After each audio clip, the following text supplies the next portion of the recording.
सुप्रभात सभी छात्र छात्राओं।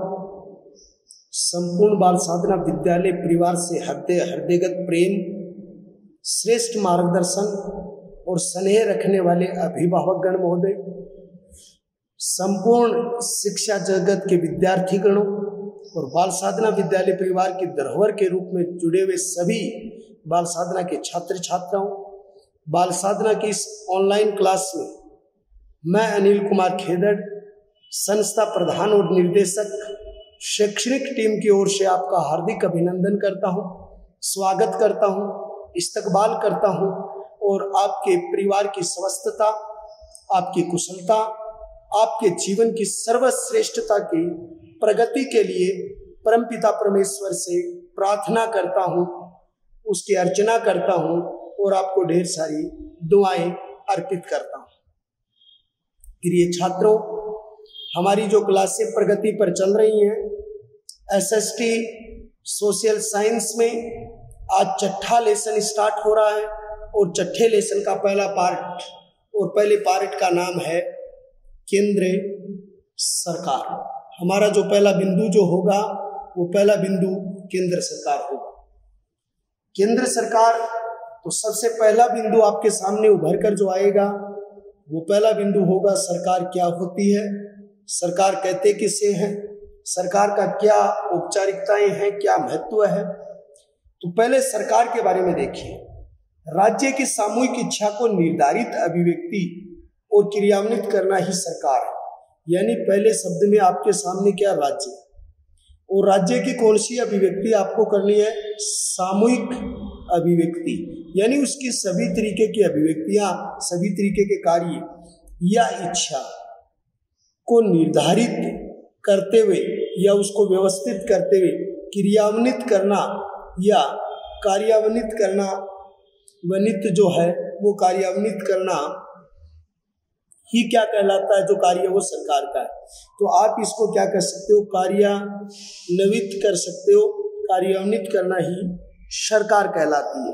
तो राज्य की सामूहिक अभिव्यक्ति इच्छा को निर्धारित करते हुए या आप ये कह सकते हो निर्धारित अभिव्यक्ति को क्रियान्वित किया जाता है, उसे आप सरकार कहते हैं।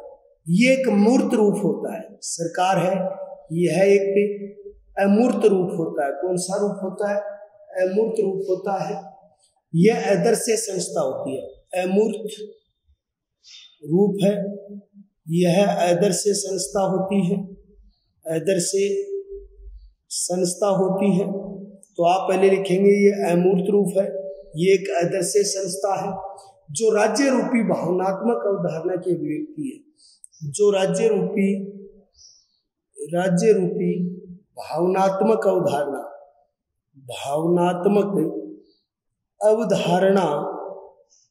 की अभिव्यक्ति है। ध्यान से देखिए, मैंने आपके लिए ये व्यवस्थित शब्द बनाए हैं।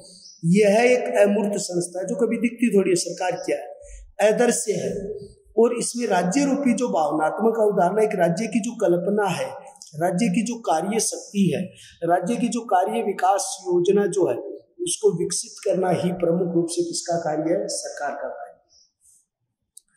तीसरे अर्थ में सरकार का अर्थ क्या है, सरकार निश्चित भूभाग पर, सरकार निश्चित भूभाग पर रहने वाले, सरकार निश्चित भूभाग पर रहने वाले लोगों की सेवा, यानी सरकार निश्चित भूभाग पर रहने वाले लोगों की सेवा, उनके लिए कानून, उनके लिए नीति, उनके लिए नीतियों का निष्पादन पालन करना, और यानी इस नीतियों का, कानून का उल्लंघन करने वाले को दंडित करना ही क्या कहलाता है, सरकार का कार्य कहलाता है।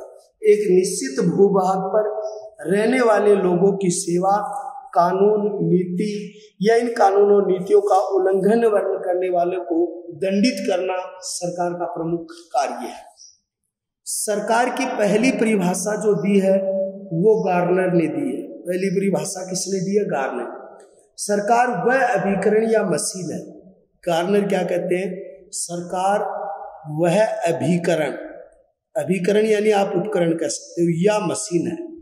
वह अभिकरण या मशीन है जो क्या करती है, जिसके द्वारा राज्य की नीतियां निर्धारित की जाती है। सरकार वह अभिकरण या मशीन है जिसके द्वारा राज्य की नीतियां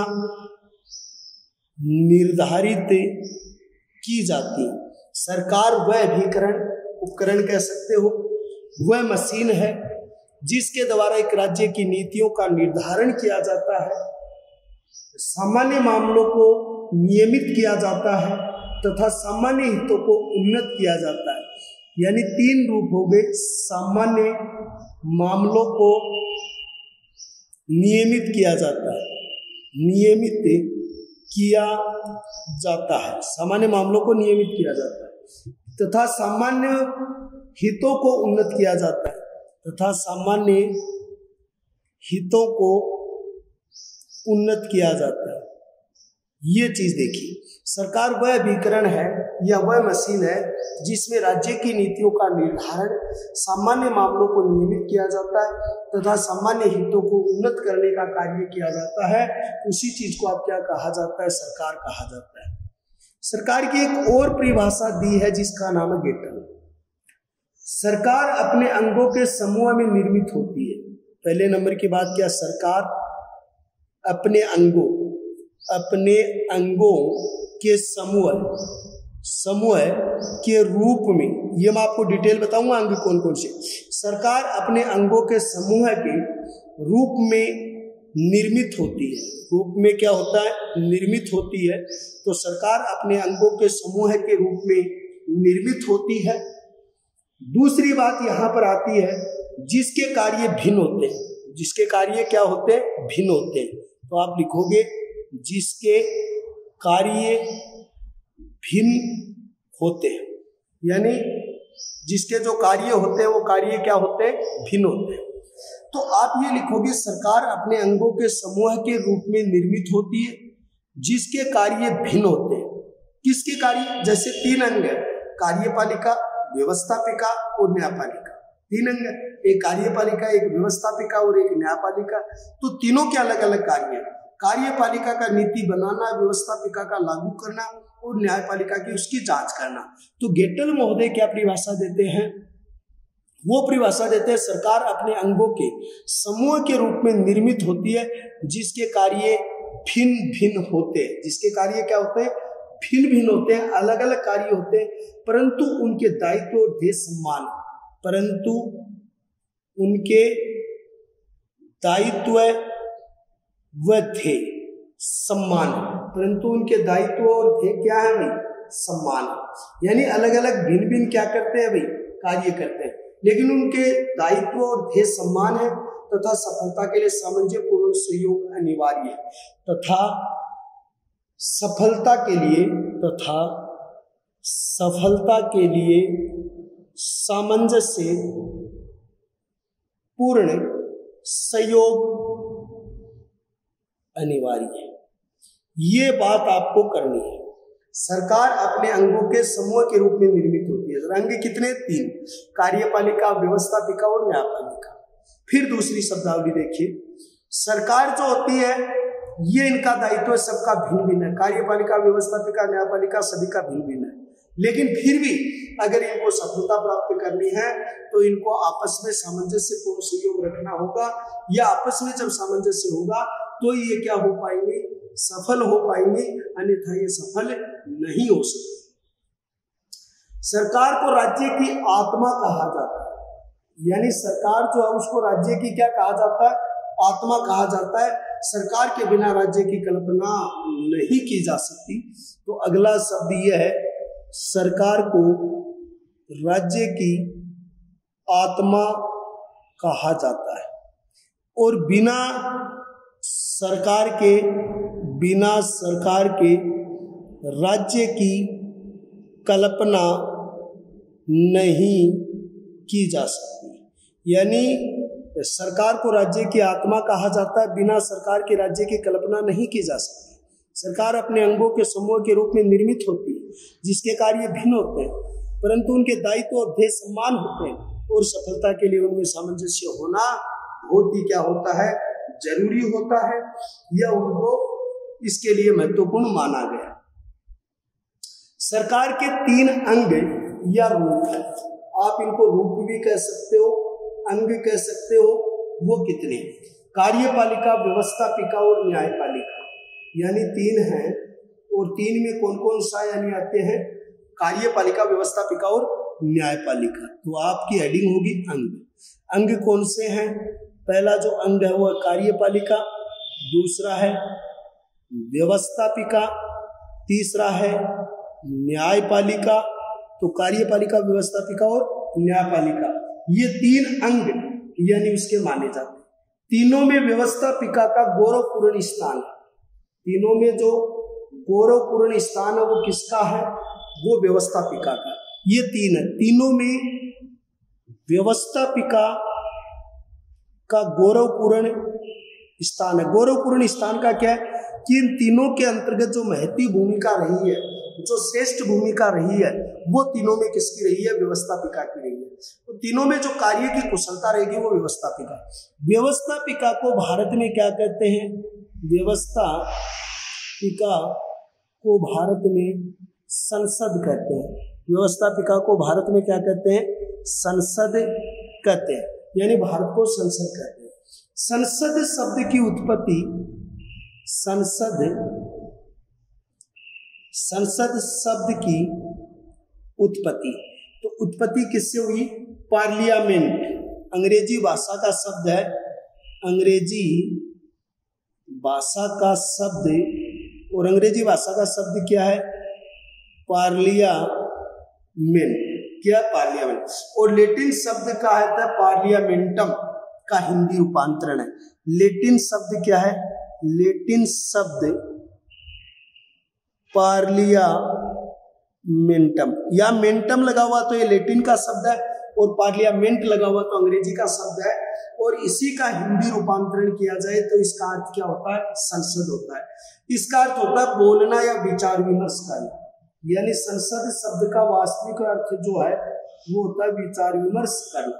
यानी इस व्यवस्था, पार्लियामेंट शब्द है, अगर इसका हिंदी रूपांतरण आप करोगे हिंदी में इसे तो संसद कहोगे, लेकिन संसद शब्द का अर्थ जो होता है बोलना और विचार विमर्श करना होता है। यानी कि इस शब्द का अर्थ क्या होता है?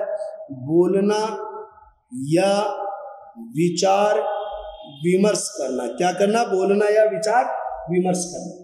प्राचीन काल में कानून बनाए नहीं जाते थे, समाज में ढूंढे जाते थे। देखो कितनी महत्वपूर्ण बात है, बहुत ही गजब रूप की बात है कि प्राचीन काल में कानून बनाए नहीं जाते थे। प्राचीन काल में कानून बनाए नहीं जाते, पहले कानून नहीं बनाते थे क्योंकि व्यवस्थापिका नहीं होती थी। समाज में ढूंढे जाते थे, बल्कि समाज में ढूंढे जाते थे, समाज में ढूंढे जाते थे, बल्कि समाज में ढूंढे जाते थे। प्राचीन काल में कानून बनाए नहीं जाते थे, बल्कि समाज के अंतर्गत वही कानून ढूंढे जाते थे जिन्हें लोक नियम कहा जाता था, जिन्हें लोक नियम कहा जाता था, नियम कहा जाता था। तो देखो कितनी गजब की बात मैंने आपके लिए ढूंढी है बच्चों। प्राचीन काल में कानून बनाए नहीं जाते थे क्योंकि उस समय व्यवस्थापिका नहीं थी, उस समय लोकतंत्र नहीं था, उस समय जनता के प्रति कोई उत्तरदायित्व नहीं था, बल्कि समाज में ढूंढे जाते थे। समाज की जो परंपराएं होती थी, समाज की जो कार्यशैली होती थी, उस समाज में ढूंढे जाते थे, और जिन्हें क्या कहा जाता था? लोक नियम कहा जाता था। इस लोक नियम के रूप में ये यानी कि उस समय क्या होते थे? उजागर होते थे। व्यवस्थापिका लोकमत या राष्ट्रीय इच्छा की को अभिव्यक्त करती है। अगली चीज क्या आती है? व्यवस्थापिका, बहुत ही गजब का टॉपिक है। व्यवस्थापिका लोकमत या राष्ट्रीय इच्छा को अभिव्यक्त करती है, इच्छा को अभिव्यक्त करती है। यानी व्यवस्थापिका लोकमत कौन सा? ये लोक नियम जो है जो ढूंढे जाते थे। और राष्ट्रीय जो इच्छा होती है, देश में जो इच्छा जाहिर की जाती है कानूनों के प्रति और उनकी व्यवस्था के प्रति, उसे क्या करती है? अभिव्यक्त करती है। प्रोफेसर गार्नर के शब्दों में, यानी कि जो प्रोफेसर गार्नर इसकी परिभाषा क्या देते हैं, या प्रोफेसर गार्नर महोदय के द्वारा इसकी परिभाषा क्या लिखी जाती है, अनेक अंगों में जिसके माध्यम से राज्य की इच्छा अभिव्यक्त होती है। यानी गार्नर महोदय क्या कहते हैं, अनेक अंगों के माध्यम से, अनेक अंगों के माध्यम से या जिनके माध्यम से राज्य की इच्छा की अभिव्यक्ति होती है, राज्य की इच्छा की अभिव्यक्ति होती है। अनेक अंगों के माध्यम से राज्य की इच्छा की अभिव्यक्ति होती है, या राज्य अपनी बात को क्या करता है, अभिव्यक्त करता है, अभिव्यक्ति होती है। ये जो अभिव्यक्ति होती है तथा लागू की जाती है, विधायिका का स्थान निर्वाधित रूप से क्या होता है, सर्वोच्च होता है। अनेक अंगों के जिनके माध्यम से राज्य की इच्छा अभिव्यक्त होती है तथा लागू की जाती है राज्य की इच्छा, वह विधायिका होती है, और विधायिका का स्थान निर्वाधित रूप से क्या होता है, सर्वोच्च होता है। यानी जो इस इच्छा को और अभिव्यक्ति को अंतिम रूप देती है, वो कौन देती है, विधायिका देती है। और विधायिका को ही आप क्या कहते हैं, संसद कहते हैं। और ये जो संसद है वो निर्वाधित रूप से क्या होती है, संसद का, विधायिका का स्थान या संसद का स्थान है वो निर्वाधित रूप से सर्वोच्च होता है, रूप से सर्वोच्च होता है।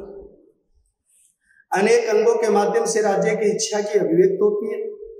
विधायिका जो संसद है वो ही एक देश की इच्छा को निर्वाधित रूप से अंतिम सर्वोच्च स्थान देती है, और इसीलिए उसका स्थान क्या हो जाता है, सर्वोच्च हो जाता है। विधायिका को राज्य की इच्छा का दर्पण कहा जाता है। विधायिका को राज्य की इच्छा का दर्पण कहा जाता है। यानी क्या कहा जाता है, विधायिका को राज्य की इच्छा का क्या कहा जाता है, दर्पण कहा जाता है। जो जनता की इच्छा की अभिव्यक्ति का प्रमुख माध्यम, दर्पण कहा जाता है। जो जनता की अभिव्यक्ति, अभिव्यक्ति का मतलब उसकी इच्छा, उसकी कामना, अभिव्यक्ति का प्रमुख माध्यम होता है। कहने का मतलब विधायिका को राज्य की इच्छा का दर्पण कहा गया, जो जनता की अभिव्यक्ति का प्रमुख माध्यम होता है, या प्रमुख रूप से वो उसका माध्यम बनती है।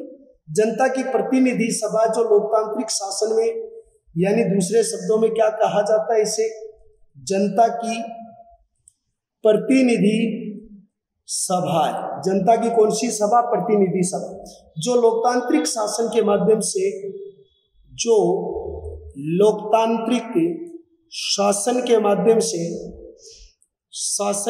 से, विधायिका राज्य की इच्छा का दर्पण होता है, जो जनता की अभिव्यक्ति का प्रमुख माध्यम होता है।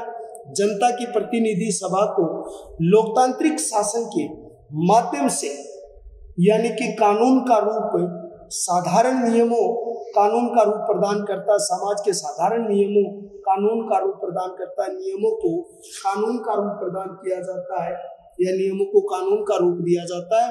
उस नियमों को कानून का रूप दिया जाता है। विधायिका राज्य की इच्छा का दर्पण है, जो जनता की अभिव्यक्ति का प्रमुख माध्यम है। जनता की प्रतिनिधि सभा जो लोकतांत्रिक शासन के माध्यम से, जो नियम है, जो कानून है, जो साधारण रूप से प्रचलित जो नियम कानून है, उनको अंतिम रूप दिया जाता है। लेकिन इस विधायिका को अलग अलग देशों में अलग अलग नाम से जाना जाता है। ये जो विधायिका होती है, व्यवस्थापिका होती है, या आप इसको संसद कहते हैं, पार्लियामेंट कहते हैं, इसको अलग अलग देशों में अलग अलग नाम से जानते हैं। इसी विधायिका को भारत में व्यवस्थापिका कहते हैं, जिसको आप संसद कह सकते हैं। इसी को ब्रिटेन में पार्लियामेंट कहते हैं, पार्लियामेंट कहते हैं। इसी को बांग्लादेश में जातीय सभा कहते हैं। इसी को पाकिस्तान में असेंबली कहते हैं। इसी को जापान में डाइट कहते हैं, इसी को अमेरिका में कांग्रेस कहते हैं, इसी को जो रूस है में ड्यूमा कहते हैं। ये अलग अलग नाम से इसको इतिहास में अलग अलग शब्दावली में जाना जाता है। तो ये असेंबली रूस में ड्यूमा कहलाती है, पाकिस्तान में इसको नेशनल असेंबली कहते हैं, जातीय सभा कहते हैं, जो यानी बांग्लादेश के अंतर्गत नेपाल में राष्ट्रीय पंचायत कहते हैं, नेपाल में राष्ट्रीय पंचायत कहते हैं। तो इसको अलग अलग नाम दिए गए। हर देश की विधायिका उस देश के शासन का सर्वोच्च आधार होती है और सर्वोच्च आधार के अंतर्गत उसे अलग अलग नामों से जानते हैं। इसे राज्य की इच्छा का दर्पण, जनता की अभिव्यक्ति का माध्यम, एक देश की प्रतिनिधि सभा जो कानूनों को अंतिम रूप देती है और उसको अलग अलग देशों में अलग अलग नामों से जाना जाता है। जैसे ब्रिटेन में पार्लियामेंट, भारत में संसद, बांग्लादेश में जातीय सभा, पाकिस्तान में असेंबली, राष्ट्रीय असेंबली है जिसको आप ये असेंबली ने लिख के इसको नेशनल असेंबली भी लिख सकते हो। जापान में डाइट, अमेरिका में कांग्रेस, रूस में ड्यूमा, नेपाल में राष्ट्रीय पंचायत, कई नाम इसको दिए गए, व्यवहारिक रूप से जाना जाता है। भारत में संसद का गठन 79 के अनुच्छेद में दिया गया। कितने के अनुच्छेद में दिया गया? 79 के अनुच्छेद में दिया गया। और संसद का गठन जो 79 के अनुच्छेद में, वो 3 चीजों से मिलकर बनता है, राष्ट्रपति प्लस लोकसभा प्लस राज्यसभा। और ये तीनों जो हैं, इन तीनों को संयुक्त रूप से क्या कहा जाता है? संयुक्त रूप से संसद कहा जाता है। संयुक्त रूप से संसद कहा जाता है। संसद की जो शक्तियां हैं, वो शक्तियां अनुच्छेद 79 टू 122 जो हैं, और इसका भाग संख्या जो है वो 5 है। यानी कि संविधान का भाग जो है वो भाग कितना है? 5 है।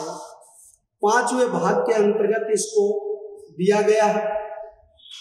राष्ट्रपति जो है उसका अनुच्छेद 52 है। राष्ट्रपति का जो पद दिया गया संसद का पहला अंग है 52 में। लोकसभा का गठन 81 में, लोकसभा का गठन 81 के अंतर्गत है। और राज्यसभा का गठन 80 के अनुच्छेद में दिया गया है। ये हमारी संसद, हमारी जो व्यवस्थापिका है, उसके गठन की पूरी प्रक्रिया जो हमें है वो बताई गई है। केंद्र सरकार के गठन का पहला रूप जो आपके सामने आता है वो आपका आता है लोकसभा का गठन। आर्टिकल 81 में इसका उल्लेख है। लोकसभा को क्या कहते हैं? निम्न सदन कहते हैं, अस्थायी सदन कहते हैं, लोकप्रिय सदन कहते हैं, लोकसभा कहते हैं, जनता का प्रतिनिधि सदन कहते हैं, कई नामों से इसे जाना जाता है। इस सदन में क्या करती है? जनता के प्रत्यक्ष रूप से चुने हुए प्रतिनिधि होते हैं।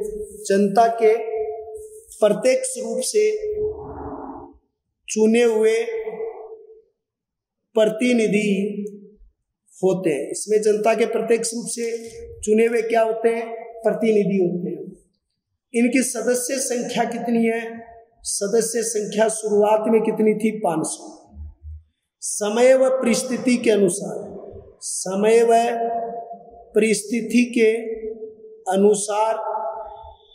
इनमें वृद्धि होती रही है।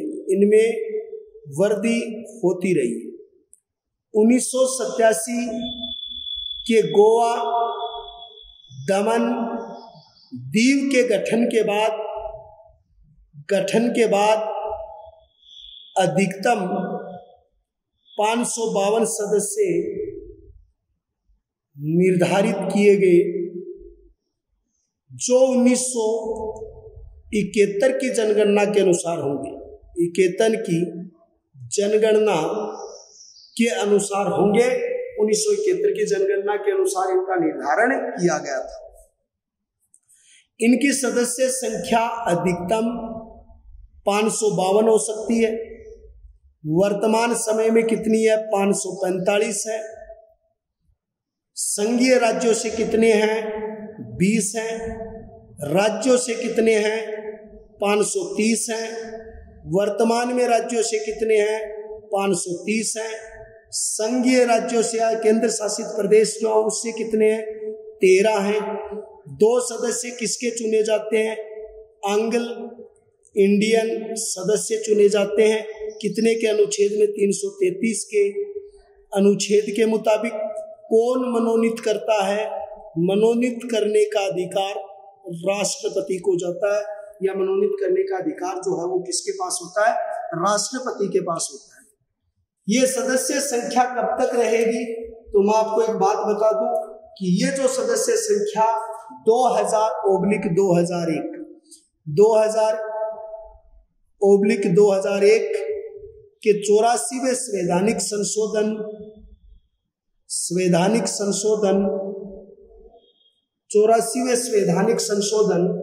और 84वें संवैधानिक संशोधन के अनुसार 2026 तक इसमें बढ़ोतरी नहीं की जा सकती है।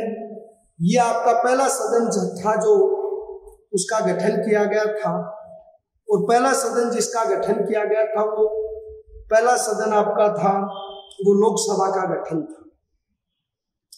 फिर दूसरा पॉइंट शुरू होता है गठन के बाद निर्वाचन।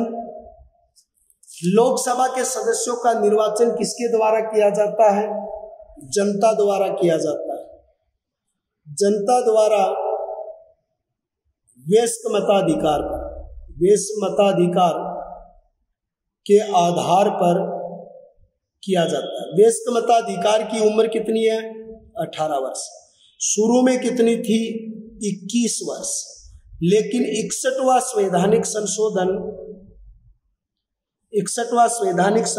1988 में राजीव गांधी सरकार ने इन्हें कितना कर दिया था? 18 कर दिया था। कितने से? 21 से कर दिया गया। सीधे वोट देंगे, एकल सदस्य रखा जाएगा। फिर एक लोकसभा सदस्य की प्रमुख योग्यताएं क्या होंगी? तो पहली योग्यता होगी वह भारत का क्या होना चाहिए? भारत का नागरिक होना चाहिए। दूसरी बात, उसकी उम्र कितनी होनी चाहिए? 25 वर्ष उसकी उम्र होनी चाहिए। वह सरकार के द्वारा निर्धारित किसी भी लाभ पद पर कार्यरत नहीं होना चाहिए। फिर चौथी चीज क्या होती है? वह सरकार द्वारा निर्धारित लाभ पद पर नहीं होना चाहिए। वह पागल न्यायालय द्वारा पागल व दिवालिया न हो, पागल व दिवालिया घोषित नहीं होना चाहिए। ये 4 शर्तें जो हैं वो एक लोकसभा सदस्य की शर्त दी गई है।